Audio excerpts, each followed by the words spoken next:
Well, good morning, good morning, good morning. Welcome to the Couples Academy show. I am Roland and I have my good friend and brother with me, Rod, today. And we're talking about misguided commitment that leads to infidelity. And so we've been walking heavy all week and we will continue to do so we can give you comprehensive things that are relevant to our relationships that can help us avoid the pitfalls of infidelity. It's good to see you, my friend. How are you doing this morning? Roland, I am great, great. It's good to see you, and I'm glad to be here. Thank you, man. Hey, listen, we want you to like, share, and subscribe before we get started. Let everyone know that we are here. It's on and popping on the Couples Academy show. We're here daily to meet you where you are, to help you get the things that you need so that you can better serve your marriage and be fulfilled as individuals and as a couple all together. So, hey, let's get into it. We're talking about misguided commitment leads to infidelity. And commitment is a term that we tend to use loosely, a term that we use to throw around sometimes. And I don't really think that most people understand the terminology of what they're saying when they use the word commitment. And commitment is simply being able to be loyal, is being able to be dedicated to a person or to a thing. Commitment is the very thing that we sign up for when we get into relationships, when we get into marriages, when we commit to something or someone. And so oftentimes we say we committed, but then our lack of participation or our lack of being involved lets us know that we're not as committed as we say we are. And then it goes on to be fully committed. So, commitment is commitment. You either committed or you're not. It doesn't matter if you're fully committed or not committed. You're either committed or you're not committed. And so what happens is we get into relationships, whether it's marriages, whether it's friendships, and we think that it's just one sided. Commitment plays both sides. It's a two-party thing. If we're friends, you can't expect me to pay for the meal every time we go out. If we're in a relationship, you can't expect me to carry all of the weight. It plays both sides, and we have to both be committed in order to get the fulfillment of our marriages and our relationships. But understanding what it is and understanding why we commit to a person or to a thing is more valuable. And when we understand that, we can get better results. Why? Because we're giving our all to it. We are putting our best foot forward to it. It's that time or that period when we don't have that level of commitment that we tend to fall off. And now the relationship becomes shady. Now you're looking elsewhere outside of your marriage. And now you find yourself in a pit that you did not see coming. Why? Because you was not fully committed to your marriage, to your relationship, to your friendship. What you think, Rod? No, Roland, you dead on, and I like how you framed it, where there are levels of commitment, but the bottom line, you are committed or you're not committed. And I think sometimes it's when commitment is not a full commitment, then Mm-hmm. it gives you a so-called back door Mm, to not be as committed or to justify some things that would kind of let you off the hook. And I think mm, that's where the trouble comes. The people sometimes that are not fully committed when they, since we're talking about infidelity and we're still couples academy, we're dealing with that. When you're talking about infidelity and you're talking about a person that's not fully committed, it can drum up all kind of other things in that portrayer mindset. mm-hmm. Sometimes that can result, or that outcome can look as justification. Now let me be Mm-hmm. clear. As many times we've said at Couples Academy, there is no justification for infidelity. By no means, Mm-hmm. by no but if, ands, or buts. However, in that portrayer's mind, they can create a false justification based on their commitment level. And then they go on with that role into a point where they don't see anything wrong with what they're doing. And that's where the trouble starts. You're absolutely right. When you say they don't think anything that they're doing is wrong, we get comfortable in a uncomfortable situation and we sit in it. We don't want to, we justify why we're doing what we're doing, not realizing that we are literally going further and further away from the commitment we made with the person we made it with. And what happens is, once you get comfortable in doing the wrong thing, you think it becomes easier, not realizing at some point it will catch up with you. And so when we're talking about this, we have to understand the severity of the actions that we take and understand that there are consequences. So let's get into this. What is commitment? Exactly. What is commitment? Commitment is being faithful to a person or an idea. It's a promise to be dedicated, to be loyal, to be steadfast in your beliefs and in your actions. And when we talk about being in a marriage or being in a committed relationship, being committed is being faithful to your partner, both physically and emotionally. So it's straight line. It's to the point. It's if you are committed to this one person, not giving way to other people or other things, no one should come before the person that you commit yourself to. And when we put other people, other things in front of that, then that's where it gets convoluted. And now we can't see the person that we're committed to because we put so many other things in front of them. And so commitment in itself is literally being loyal and dedicated to a person. When we're talking about being in a relationship, both physically and emotionally, because we tend to think that infidelity is just a physical action, but infidelity, there is also emotional infidelity, meaning that you have gotten into an emotional entanglement with someone that no physical action has been taking place, but you're thinking about them all the time, or you're looking for them, can't wait to see them. And so now you have these emotional ties with a person, and you have found yourself in a situation that, unbeknownst to yourself, that you have fallen into because you have not been fully committed to your marriage. Well, Ro, and to add on to that, commitment is work. Yes. And not everybody is ready for the type of work that it takes to be committed. And some of that is maybe, again, going back to their definition of commitment. And another factor that is when they think about commitment, what vision or image do come to their mind? What did they see growing up, or what do they see currently that's their image of commitment? That plays a factor in it too. If they have the wrong image, then they're going to have the wrong action, which they're going to have the wrong commitment, and then they're going to get the wrong result. You are absolutely right, man. You hit that on the head when we consider our past and how we were raised and what that looks like in our current state right now.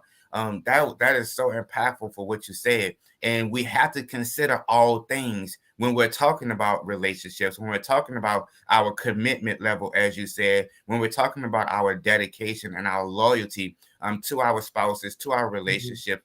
And that is so, so key. Listen, we're going to get right into this. We're going to go to a quick commercial break. And when we come back, we're going to give you some things, misguided commitment that leads to infidelity. We'll be right back. Hey family, Hassani and Danielle here, and I want to tell you about the Phoenix Awards Gala happening on October 7th, 2023. Couples Academy is hosting its first annual Phoenix Awards Gala, a celebration of perseverance, patience, and persistence, focused on couples who have endured and overcome significant hardships in their marriages. Nominees of this prestigious award will have come to the brink of destruction in their marriage without giving up, and are living a testimony to what is possible when two stand as one. This is no ordinary gala. We are honoring 5 of the most resilient couples across the U.S. and abroad. And here's the most exciting part. You get to pick our nominees. And there's more.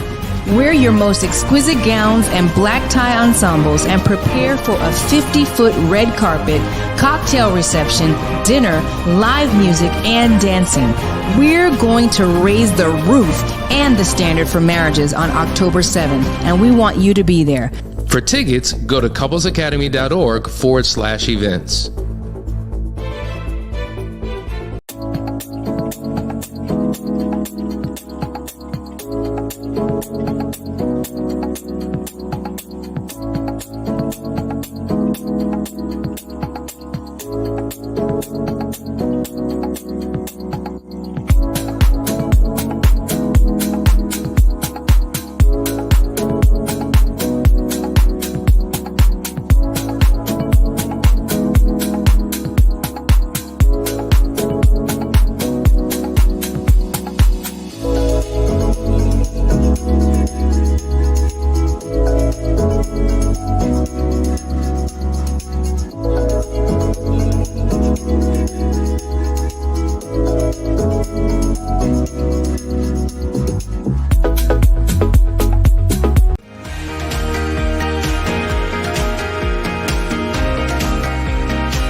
Good morning and welcome back. You're watching the Academy Show with Roland and Rod this morning, and we're talking about misguided commitment that leads to infidelity. And one of the first things we notice is that when you have the misinterpretation of what commitment is, you look at it as a form of obligation. So now you find yourself in a relationship, in a friendship, in a marriage, and you feel like it's a form of obligation. And when you look at it as a form of obligation and not as a commitment that you are giving to someone, you have a sense of becoming angry or a sense of becoming frustrated, because now you don't look at it as growing with your spouse or growing with the person you're in a relationship. You look at it as more of you're obligated to be there, and resentment sets in. Anger sets in, frustration sets in, and you don't give your best because you're feeling as though you have to be here or have to be put in that situation, and you're not giving your all. And so sometimes what happens is we looking for it to be roses all the time. We looking for everything to be smooth and sunshine, and we never take into account for rainy and stormy days. And when you're committed to a person, rainy and stormy days, you have to take that situation and look at it as though we're going to walk through this together. I'm going to be your umbrella of love. You be my handle of care, and we can literally walk through this thing together. But when we feel obligated, we don't have that, and we leave our spouses, we leave ourselves wet and out, out in the open. Right? We need to learn how to dance in the rain when those times comes, when you're committed to your spouse. Roland, you're absolutely right. Many times we get commitment and motivation crossed. Commitment is our value system, our character, our belief system, and motivation is more that feeling. So to your point, when that feeling becomes a feeling of obligation, now we start leaning away from our commitment and leaning into resentment. And whenever there's a resentment, whatever you are resenting becomes the object of everything you hate, everything that frustrates you, everything you dismiss. So you don't want to sit in that pain. So you start looking elsewhere for that happiness and that pleasure that everybody is seeking. You're absolutely right. So form of obligation, looking at a person and not really feeling that sense of ease, that sense of wanting to do the work, as you said, because it is work. It is something that we have to do on both sides to make sure that it continues to go on. So form of obligation, but then there's also that feeling of it's a duty. It's a duty. Anytime you have a duty, you look at it from a place of it becoming a burden if it doesn't go the way that you want it to go. We can't look at our relationships as being a burden. because we have to do the work to make it work. But so oftentimes we look at it as a duty. I have to do this thing to be here, and she wants me to go over and beyond. He expects so much of me. Well, it has to be something that we are both given all of ourselves for it to work. When we look at it one-sided, that's when it becomes burdensome. When we place all the responsibility, all of the blame, all of the everything on one person, yes, it does become feeling like a burden, feeling like a duty, because we're acting like we're not on the same team. And so when we do that, yeah, it does feel hard. It does feel unnecessarily burdensome sometimes. Yeah, well, I mean, a marriage is a team concept. When you think about a team, you're thinking about everybody has strengths and everybody has weaknesses. Everybody has a role to play. And when somebody is not playing up to their role, then it does put more pressure, more weight, more of a burden on the other person. But the flip side of that is, as the saying says, there's no I in team. So with that in mind, every member of the team pours into it for the sake of the team. And there's going to be days where a team member is going to be off their game. They're going to have a bad day, and the thing is going to shift. One thing here at Couples Academy we talk about is the ideal relationship is not 50-50, contrary to what we've been raised and what usually people talk about. The relationship is a 50-50. No, sometimes it's 100-0. Sometimes it's 90-10. Sometimes it is 50-50. So with that in mind, that duty mentality, yes, there is a duty involved in the relationship, but it shouldn't be all on one person all the time. Right. And we get that misconstrued, thinking that there has to be some give and take in any relationship that you're committed to. There has to be some give and take, and you cannot feel like you're the winner all the time. Sometimes you may have to lose to win again. Sometimes you may have to fall back for things to work out in your favor, in both of your favors. And so when we have that mentality, when we have that level of understanding, it makes life that much easier. Right. I want you to hit us with this one. The requirement to stick with someone. When we have misguided commitment and it leads to infidelity, the requirement to stick with someone. Let's talk about that.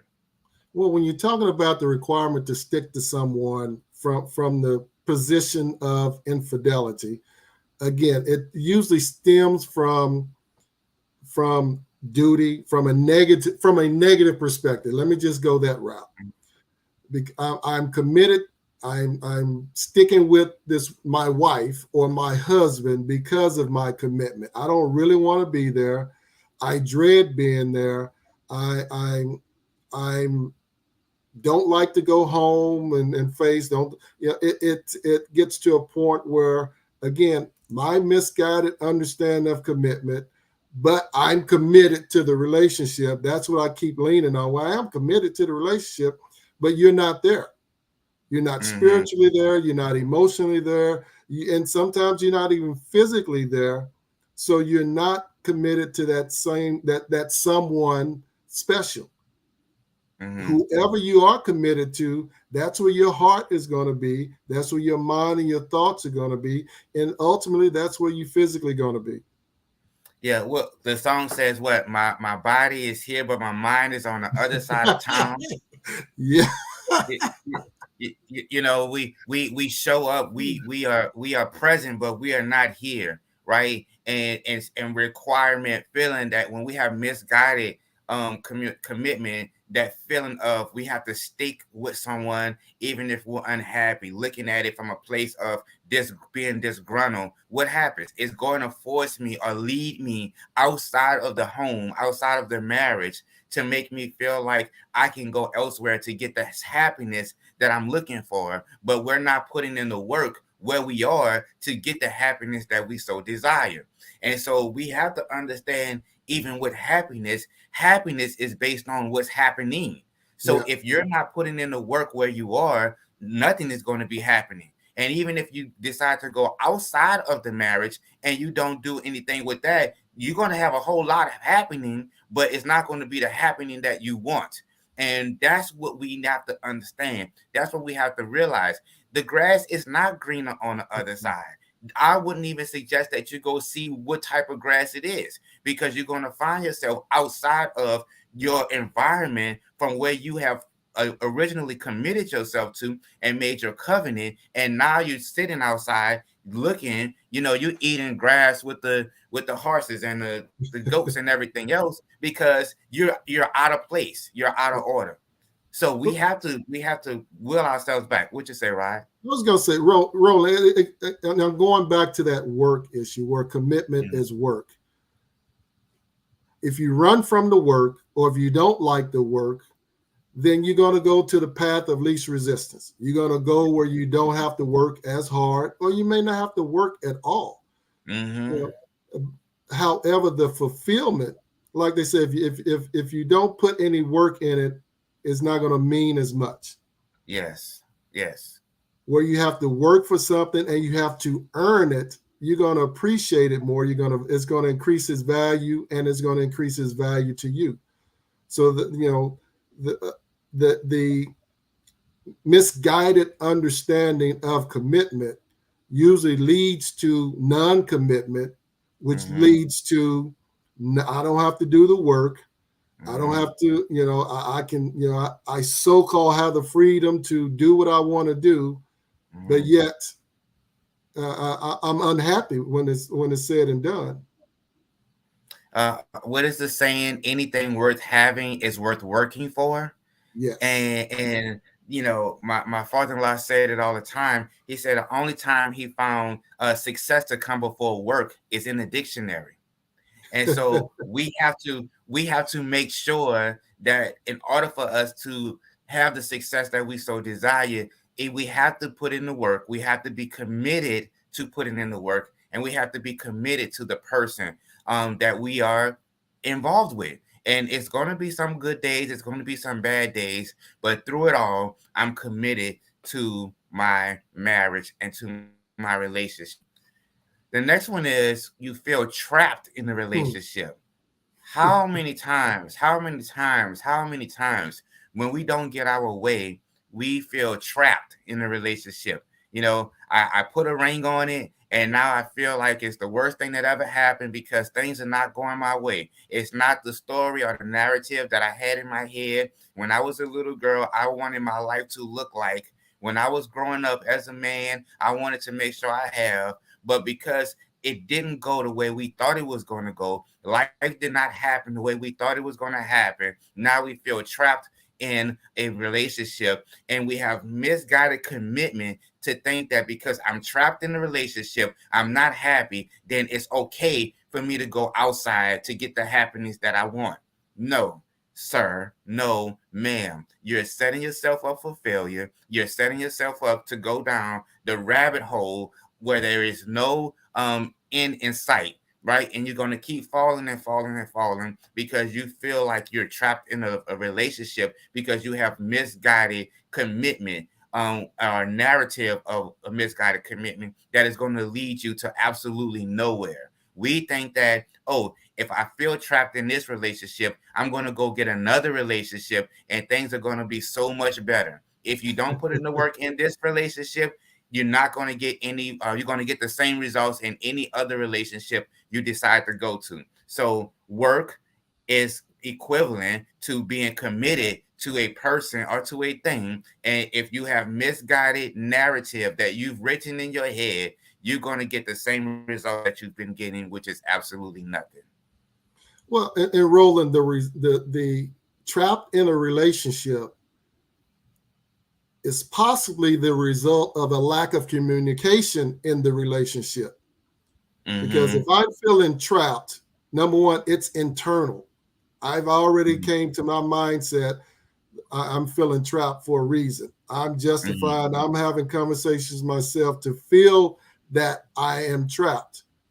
Well, who else are you talking to? Are you talking to your spouse? Or are you talking through some things? Are you expressing how you feeling? Because if your spouse doesn't know and you're not communicating how you're feeling or your thoughts to them, then the person that you blaming that I'm trapped feeling is the wrong person. You should be blaming the one in the mirror. And I mean, it starts with that communication to get away from that feeling of trappedness. Now, the other aspect of that, Roland, if I'm feeling trapped, why am I feeling trapped? Was I stole a book, a bill, a bill of bad goods, as they say?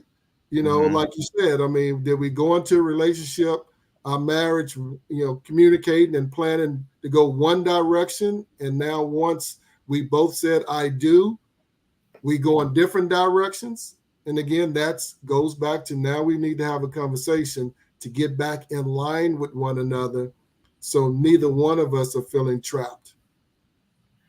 Right. And you said something when you start talking about that mirror assessment, the very thing that nobody wants to do, because we all want to grade ourselves as A+ when we're really living at like a C- level. And if we be honest with ourselves, we know that there's room for improvement. We know that there are areas that we can come up in. And because we don't want to take on that responsibility, we want to shift the blame on someone else. We want to shift the blame on our spouses. Well, he's not showing up or she's not showing up, and we can deflect our insecurities and our inadequacies and our low self-esteem on our spouses. And then as a result, give us reason or justification to do what we're doing outside of the marriage. Again, if you're not willing to look at yourself from time to time and do your own self-assessment of who you are, then you're going to always look at other people as being the wrong and make yourself the victim. You won't call yourself the victim, but make yourself the victim to keep justifying why you having bad behavior and why you're doing what you do. So I like how you said that about that self-assessment or looking in the mirror. We have to look at the man and woman in the mirror so that we can get better results in our marriages and in our relationships. Listen, we're talking about misguided commitment that leads to infidelity. Did you want to say something, Rod? I was just going to say the other piece of that, Roland, many times, and we don't use absolute, but many times the reason why a person cannot look at themselves in the mirror or accept the blame is because of lack of commitment to themselves, a lack of commitment to their growth, their improvement, their betterment. So yes, there you have it. It goes back. We think that we are all of that in a bag of chips, and nobody told us there's a hole in the bag. And so we don't realize that we still have work that needs to be done on ourselves as well. Hey, listen, we're talking about misguided commitment that leads to infidelity. We're going to go to a quick commercial break. We're going to come right back and close it out with what you should do and what commitment really looks like to help you better your relationship. Stay right there.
Welcome back to the Couples Academy show. Hey, listen, we're talking about the last chance weekend, and you definitely want to be a part of that. You want to make sure that you are in the house. Anyone you know that help, even if it's yourself that needs help, please reach out to us. Let us know so that we can help you. We are here to serve. Last Chance Weekend has transformed so many lives, so many marriages, and because it's not just a marital thing, it's also an individual thing, as we just talked about. When we both work on ourselves, when we both get ourselves right, then our marriage can be right. We also talked about the gala in October. And listen, it's going to be something spectacular. It's going to be something amazing. And I encourage you, get your ticket, be in the building because it's going to go down in October 7th. We're looking for a spectacular night. And so get your ticket and you have enough time to be here, right? I do want to address, we have two questions that came in, and they're similar, two of the same. So I'll read the question, and Rod, if you could speak on it really quick for me. Simply Stay says, what should be my next steps once my partner has made it clear that they don't want to do the work, they don't want to go to counseling, they don't want to talk about the problems, and only change I see is him moving and living in a single-minded way. Everything he does benefits him. Then Miss Luke said, what do you do when the spouse doesn't want to talk to anyone because he feels no one can help him get past his affair partner who happens to be a coworker? I thought these were two important questions, two in the same. But can you speak on that really quick, Rod? Yeah. Regarding both of them, first, it's the whatever the husbands, because both of them are mentioned are husbands, whatever the husband thinks, he is right. If he thinks that he can't get over the affair partner, that's what he's telling himself, then he's absolutely right. If the partner that's saying that nobody can help them or they're refusing to do the work or um, transitioning into a single lifestyle, then he is right. Now, as the wife, you guys have a choice to make. I mean, just to be transparent with it, one thing we do at Couples Academy, we focus on the individual recovery, the marriage recovery, and the infidelity recovery. You notice there's three. One cannot work without the other. And if your spouse is not ready to make a commitment to the marriage or commitment to the infidelity recovery, then you as the wife must focus on your individual recovery. And during that process of healing, there will be some clear direction that will come to mind. And you have a choice to make regarding your marriage and whether your husband does the work or not. Absolutely. And listen, the bottom line is, at the end of the day, commitment is a choice. Commitment is a choice that we all have to decide to make. We are all adults, we are all grown people, and we know right from wrong. And commitment is a choice that we have to decide to choose to make. And to your point, whatever I think on whatever side it's on, is going to be what my belief system is. It's going to be what I tell the story as. And so when we have our husbands that don't want to put in the work, when we have our wives that don't want to put in the work, they've made a choice to not be committed. And while they have made a choice to not be committed to the marriage or to the relationships, we have to go back to making a commitment to ourselves that I'm going to continue to show up to do the work that I'm supposed to do, that I am required to do, that I made a commitment that I would do. And then you're going to see the results of your partner wanting to fall in line as well. But we have to hold each other accountable. So your spouse doesn't want to get the help. Your spouse doesn't want to talk to anyone. Your spouse thinks that they can get over it on their own. Your spouse needs to show up in a way that benefits both of you all. Now, if your spouse is still living a single life or he has formed his way to live a single life, you give him that space, but you also have to make him accountable to the fact that you are still in a marriage. You cannot be married and living single. even though so many people do that, we have to call them to the carpet and make them fully aware and fully accountable to their actions. Reach out to us, let us get involved, let us help you with that situation so you don't have to do it on your own. You want to close us out with any words, Rod? I love that commitment is a choice, Roland, because when you boil everything down, everything is a choice that we are being given. The marriage, the commitment, infidelity, recovery from infidelity, forgiveness, all of it is a choice. And it starts with the individual and the individual mindset. Absolutely. Hey, listen, you've been watching the Couples Academy show. We're talking about misguided commitment that leads to infidelity. Join us tomorrow for Ask the Experts. I see a lot of questions coming in as we're getting ready to close. Make sure you ask your questions on tomorrow. Ask the Experts, where we will be able to give you comprehensive answers. That's all we're doing is answering your questions. So make sure you join us tomorrow for Ask the Experts. Have a great day. Enjoy spring break, and we'll see you on tomorrow.